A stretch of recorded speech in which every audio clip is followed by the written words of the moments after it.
Hello, class, and welcome to This Week in Developmental Psychology. My name is Dr. Neil Soggie, and I will be your instructor for this course. So, let's take a little bit of time and look a little more closely at infancy and toddlerhood. So, in this, we're looking at those first 2 years of development, known as infancy. Infants and toddlers, or children beginning to learn to walk, are what we're going to be kind of taking a look at. And the first thing that we need to kind of be mindful of is just the dramatic physical growth that takes place after birth. The average newborn, you need to kind of remember, weighs about 7.5 pounds. So that you have that range of between 6 to 9 pounds at birth. And after just a few days of weight loss due to the expulsion of waste and getting used to feeding, the infant will begin to grow rapidly. And just think about this. They double their weight in just 4 months. And that birth weight is then tripled by 12 months. So, the average baby would go from around 7 pounds to about 21 pounds. Now, the other thing is the dramatic change in body proportions during those first 2 years. You need to kind of remember that the newborn's head is about 25% of its entire length, which is radically different from the head proportion of an adult, obviously. Now, one thing to kind of keep in mind is that brain development is very dramatic those first few years. And we need to kind of be mindful of that, obviously. But the other thing that's really striking, and maybe not quite so scientific, and yet it does have some scientific and survival importance, is the cuteness of a baby. Babies are simply adorable. They're gorgeous. They're so cute. And there is a science behind that cuteness. The term that's used is neoteny. It's the idea of looking like a newborn. Newborns have rounder heads. Their foreheads protrude more towards and then slope back more. Their eyes are larger proportionally. They have smaller jaw bones proportionally. And all of these cuteness factors carry with it a meaning for people. It is proportions that seem to trigger some wiring in us, that we are attracted to them, that they seem more trustworthy, more innocent, and less dangerous. Because babies are trustworthy, innocent, and not dangerous. And science and media have picked up on this, and advertisers have picked up on this, and mega billion media companies like Disney have picked up on this. And here's just a great example. Mickey Mouse, and how Mickey Mouse has changed over the years. If you look at the original Mickey Mouse to the current super cute, super tested, super Disney version of Mickey Mouse today, you can see how Mickey has become increasingly neotenized, and how much the cartoonists literally know that these features make Mickey cuter and cuter, and ended up with a lot of the same proportions in Mickey Mouse's face that make infants so cute and so desirable. We can just feel it within ourselves. The Mickey Mouse in the lower left here, not so cute. The Mickey Mouse in the lower right, super cute. And people have picked up on this as well and really been able to capitalize on the baby face features that they may have been born with. So, for example, Leonardo DiCaprio and other baby-faced adults are able to portray a sense of naivete, of honesty, of helplessness, of kindness, of warmth. And social psychologists have done experiments where people with neotenized features are simply viewed as being more trustworthy. And in cases where in criminal courts where people are accused of doing bad things, neotenized features, statistically speaking, help you get off of that. But, statistically speaking, it does not help in cases of negligence where you fail to be responsible, because people are willing to believe that a neotenized featured person is able to be negligent, because babies are negligent, are not able to care for themselves. And so we have this wiring within us that is so fascinating, that these simple things can draw us in to consider that neoteny makes for cuteness that draws people in and encourages us to care for, to love, to support.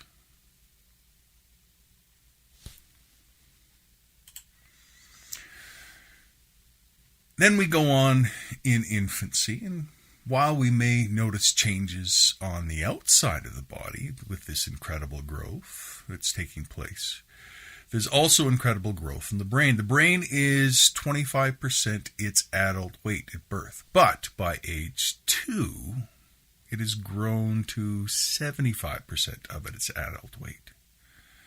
So, proportionally speaking, the brain is growing more than anything else. Much of this growth takes place in the dendrites, or the branch-like extensions coming from the neurons. These are the point of entry for chemical messages that pick up from the surrounding neurons through the synapses. So this growth reaches its peak at around age 2, and then the connections that are not used are pruned away to increase the efficiency of the remaining connections. And so it's very clear that those first 2 years of life are incredibly important, because that forms the foundation, the physical foundation, for how the brain will be used.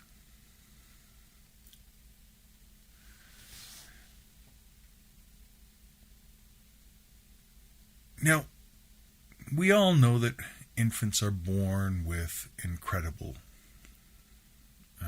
potentials. But I want to talk today about an experiment done by Addie Metzloff.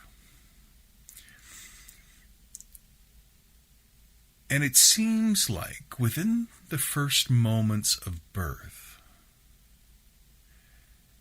infants are equipped with a desire to imitate, a desire to engage with.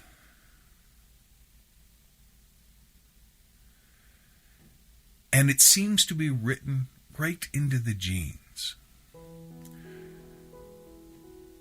that they want to engage the world, learn from the world, and imitate what others are doing. And that seems to be a bit of a driving principle, for example, for the development of language in early childhood. So here's what Meltzoff did. He sticks out his tongue, opens his mouth, purses his lips. And here's the infant, just a couple days old, tongue out,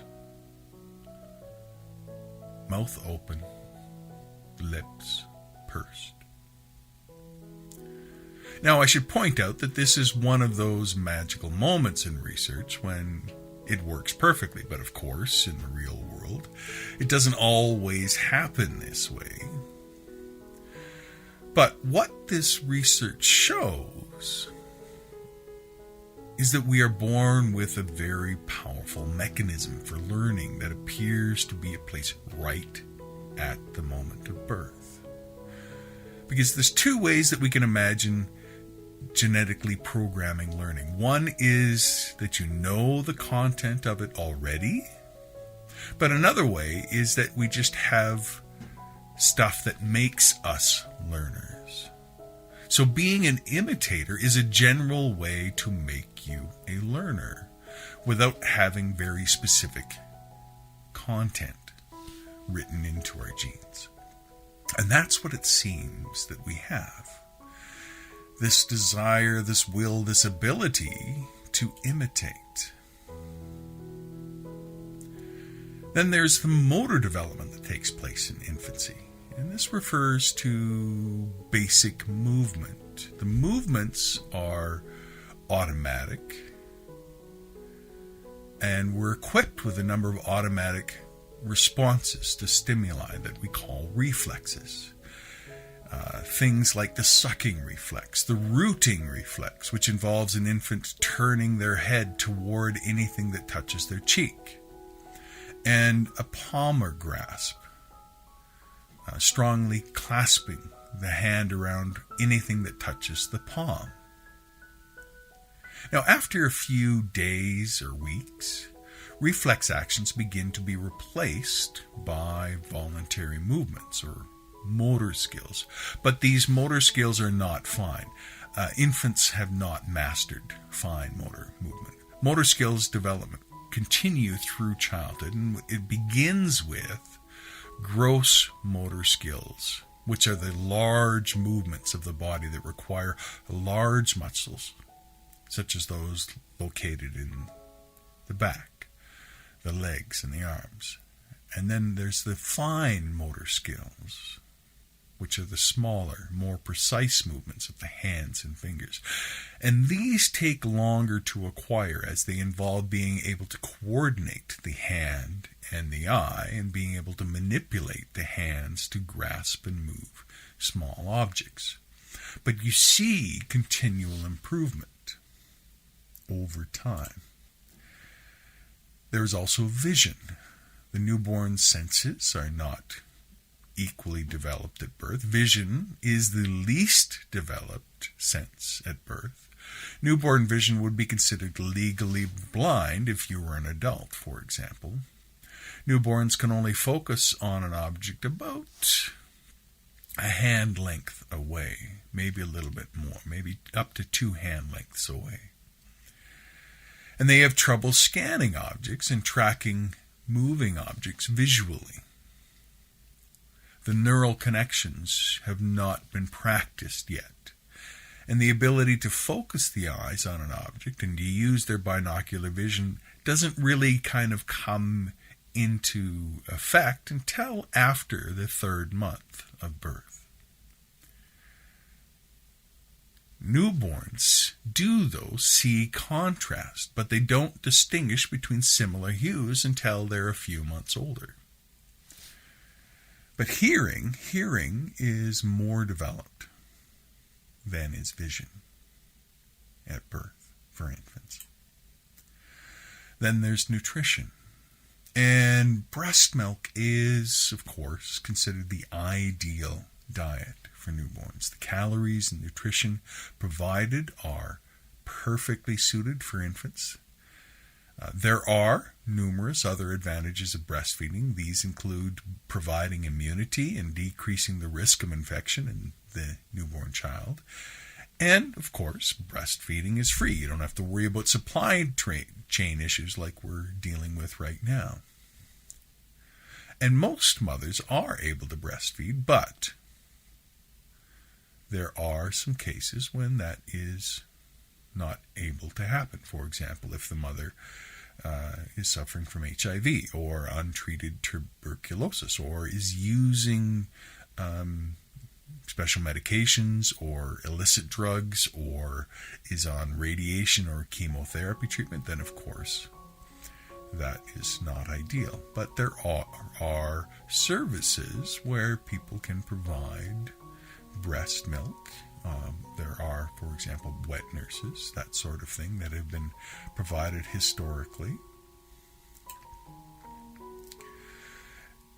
And there are two major concerns of malnutrition in developing worlds. One is infantile marasmus, which is an overall starvation caused by a lack of caloric intake. And toddlers may suffer from a protein deficiency called kwashiorkor. I'll say that again, kwashiorkor. And kwashiorkor is known as a severe kind of edematous malnutrition, because it is associated with edema, which is the fluid retention, and is a nutritional disorder that you might see in sometimes when you see starving people. Their parts of their bodies, like their ankles or their feet or their bellies, might look swollen, and they might look like they are not starving, but that's a sign that they are in extreme malnutrition, because their bodies have filled up and swelled up with fluid. Now, kwashiorkor is rare in North America, but in places where there is famine, it is a profound issue. Let's go on now and begin by talking a little bit about psychological development in infancy and toddlerhood. And one of the first people we need to kind of be mindful of in this, of course, is the famous developmental psychologist Jean Piaget, who was a Swiss developmental psychologist and philosopher who was born in 1896. He died in 1980 and did a massive amount of work in early childhood, in psychological development, as well as working with education in children, and probably one of the most profoundly influential people in education of children. Now, the first stage of Piaget's theory lasts from birth to approximately 2 years old, and is centered on the infant trying to make sense of the world. During the sensory motor stage, an infant's knowledge of the world is limited to the child's sensory perceptions and motor activities, and behaviors are limited to simple motor responses caused by sensory stimulation. So the child utilizes skills and abilities they have when they're born. So we're talking about things like looking and sucking and grasping and listening to learn about their environment. And there are some substages to the sensory motor stage. The sensory motor stage really can kind of be divided into 6 separate substages that are characterized by the development of the new skills. Now, the main thing I want you to kind of remember is the reality of the sensory motor states. But let's just delve into the specifics a little bit more. That first month, we have the reflex stage, substage, where the child understands the environment purely by the inborn reflexes, such as sucking and licking. Then, in that transition between the first and second month through to the fourth month, we have that substage of primary circular reactions. And here it is the coordinating sensation and new schemas, new ways of kind of interacting. So, for example, a child may suck their thumb by accident and then later intentionally repeat that action. And these actions are repeated because the infant finds them pleasurable. Then there's the secondary circular reactions from months 4 through to 8. During this substage, the child becomes more focused on the world and begins to intentionally repeat an action in order to trigger a response in the environment. So, for example, a child may purposefully kick up a toy in order to put it into his or her mouth. Then there's a coordination of reactions from months 8 through to 12. And during this substage, the child starts to show clearly intentional actions. The child may also combine schemas in order to achieve a desired effect. Children begin exploring the environment around them and will often imitate the observed behaviors of others.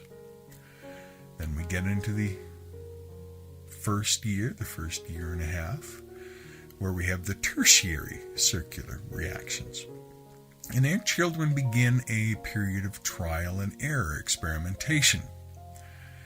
For example, a child may try out different sounds or actions as a way of getting attention from their caregiver. And then from 18 months to 2 years of age, we have early representation of thought. And here's where children begin to develop symbols to represent events or objects in the world. And so we consider this the final sensory motor substage. And so during this time, children begin to move towards understanding the world through mental operations rather than through pure actions. And so we have this transition out of the sensory motor stage at that point. So we begin with the reflexes, primary circular reflexes, the secondary primary reactions, the coordination of reactions, the tertiary circular reactions, the early representations, and then we get into that second stage of Piaget's development, of pre-operational stage. And during this stage, young children are able to think about things symbolically.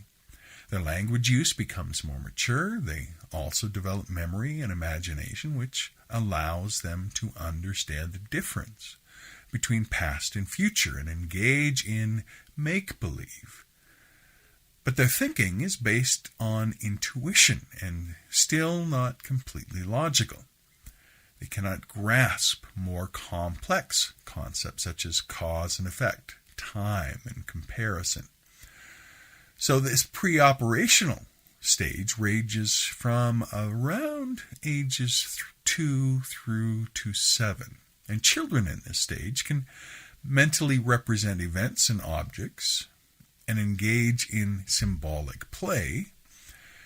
And their thoughts and communications are typically egocentric. That is, they're about themselves. And egocentrism really refers to the children's inability to see a situation from another person's point of view. According to Piaget, the egocentric child assumes that other people see, hear, and feel exactly the same way the child does.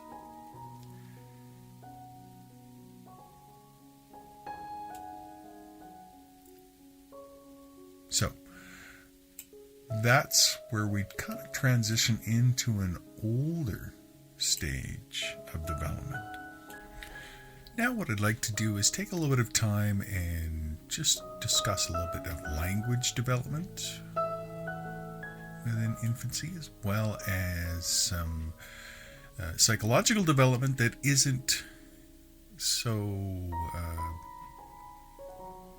biologically based like Piaget's, but has to do with that environment gene interaction that takes place. So let's start off with language development. Language development or language learning largely depends upon maturation of the brain processes and the physical structures concerned with making a speech sound. So by the end of the second month, infants begin to laugh and coo and making soft vowel sounds in response to others.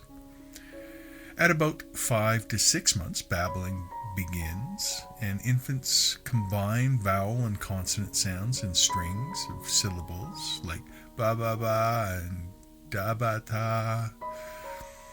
Babbling then will increase until the infant is between a year old, and then it begins to decrease after the first real words begin to pronounce. And infants utter their first words around the age of a year old, 11 to 12 months. And they know and understand more words than they can actually utter. And that is, they have a comprehension that develops earlier and more rapidly than does their production. So that's always something to kind of keep in mind. Infants frequently respond to questions and instructions like, "Where is your bottle?" or "Pat the doggy," with gestures and actions before they say any words. And around the age of 18 months, the child has normally a vocabulary of about 50 words. Now, at every stage, in every process, the child appears to test the hypothesis about the appropriate usage, and then sometimes apply some generalized rules of construction and maybe overextend the meaning of words, but they will eventually master them. And we can kind of be mindful that there tend to be 4 basic phases that a child goes through in infancy and toddlerhood. The first is pre-speech. And then after the first year, there's the first words that are uttered, and then the first sentences that are uttered, and then early syntax that takes place. And during the infancy stage, pre-speech is most important. It refers, of course, to those sounds that the children make even before they learn their cooing and their babbling. And babies can distinguish between sounds long before they can utter anything and before they can do anything but cry. And in the first few months of life, they can tell apart similar sounds like ba and pa, and sometimes adults have a difficult time separating those sounds. So that's a little bit about language development, normal language development. Now I want to talk a little bit about psychological development, as it has to do with the foundational development of a child's personality. Now, Erik Erikson was a developmental psychologist that identifies the very first psychological stage, a values stage, you might say, as trust versus mistrust. And this is the first stage of Erik Erikson's theory of psychosocial development. And this stage begins at around birth and lasts until a child is about 18 months old. And according to Erikson, this is the most important period in a child's life, as it shapes their view of the world and lays the foundation for the overall personality. Now, we will cover all 7 stages of Erikson's psychosocial development as we go through this course. But at each stage, the thing to kind of keep in mind with Erikson's developmental stages is that the people face conflicts that either result in psychological strengthening or psychological weakening.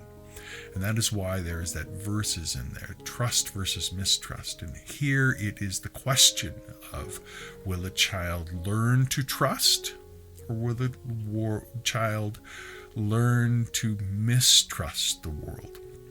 And babies, you need to kind of remember, are almost entirely dependent upon their caregivers. So the ways that parents interact with their babies have a profound effect upon the child's psychological health, physical health, and foundation of their personality development. Erikson believed that early patterns of trust influence a child's social and emotional development. If a child successfully develops trust, they will feel safe and secure in the world. Now, according to his theory, a parent essentially shapes their child's perception and future relationships. However, it's important to remember that trust and mistrust exist on a spectrum. People aren't either completely trusting or completely mistrusting. For example, there will be times when the baby needs go unmet. A healthy amount of mistrust of our environment as infants prepares us as adults to be cautious and self-protected when we need to be. The key is that infants' trustworthy relationships and interactions outweigh, for the most part, their untrustworthy ones. And according to Erikson, this will give them a better sense of how to trust the world and, of course, themselves and the world around them. So that is Erik Erikson, trust versus mistrust. And then there is the psychological idea of attachment. And attachment is one specific aspect of the relationship between a child and a parent, with its purpose being to make a child safe, secure, and protected. Attachment is distinguished from other aspects of parenting, such as disciplining or entertaining or teaching. And there tend to be 4 types of infant-parent attachment, and 3 organized types. We have secure, avoidant, and resistant, and 1 disorganized type. And the quality of attachment that an infant develops will, with their caregiver, is largely determined by the caregiver's response to the infant when the infant's attachment system is activated. That is, when the infant's feelings of safety and security are threatened, such as when the child is sick or physically hurt or emotionally upset or frightened. Now, beginning at approximately 6 months of age, infants come to anticipate specific caregiver responses to their distress and shape their own behaviors accordingly. For example, developing strategies for dealing with distress when in the presence of the caregiver. And based upon these daily and regular interactions with a specific caregiver, 3 major patterns of responses to distress have been identified, which lead to the specific 3 organized attachment types. So, when there's the quality of the caregiver is sensitive and loving, then the strategy to deal with the distress is very organized, and you have a secure type of attachment.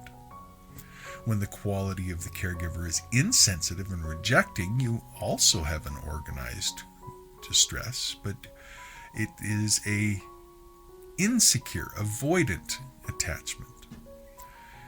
And when the quality of the caregiver is insensitive and inconsistent, you can have a organized strategy of the infant, but it is an insecure, resistant attachment. And then there are the atypical reactions of the quality of the caregiver, which can lead to a disorganized strategy for dealing with distress. And this leads to an insecure, disorganized attachment. So infants whose caregivers consistently respond to distress in sensitive or loving ways, such as picking the child up promptly and reassuring the infant and helping them to feel secure in their knowledge that they can freely express negative emotions when it is elicited and that they can get comfort from their giver. Their strategy for dealing with this is to develop that secure type of attachment. And that's really what we're looking for. We're looking for the kind of attachment that knows that there is safety and security in that relationship.